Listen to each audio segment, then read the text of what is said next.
ասում է ոնց տարանջատել։ Երբ հավատավոր ժողովուրդը, որ հավատավոր ժողովրդին առաջնորդում է մարդիկ, ովքեր բացառապես զտարյուն մաքուր մարդիկ են, հավատացյալ են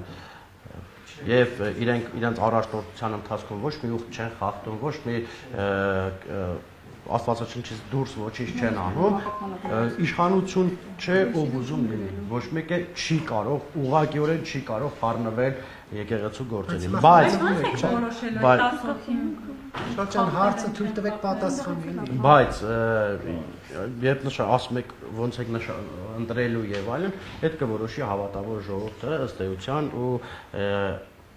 թե ինչ ընտրություն կանի, վստահ եմ, որ Աստված իրենց կառաջնորդի եւ չի թողի, որ սխալվի։ Չէ, ներողություն, Նիկոլ Փաշինյանն ասում է 10 հոգուն ես եմ ընտրելու այդ հանձնաժողովի։ Այսինքն նա ուղիղ ազդեցություն է ունենալու եկեղեցական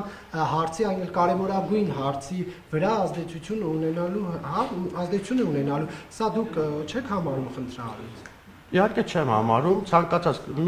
կարող է 5 հոգի էլ օրինակ եմ ասում դուք որպես հայրաքելական եկեղեցու հետևորդ, ասեք 5-ին էլ ես եմ ընտրում։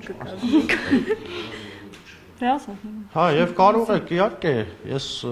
լրագրողներ ինչի է, լրագրողը չի կարող հավատացյալ լինել ինչ մասն է։ Այսինքն դուք կարծում եք, այս երկրում կլինեն մարդիկ, որոնք մեյլերով իրենց տվյալները կուղարկեն Նիկոլ Փաշինյանին եւ կասեն համաձայն ենք լինել այդ հանձնաժողովում, որը Գարեգին II կաթողիկոսին հեռացնելու է, հա։ Կարծում եմ, հա։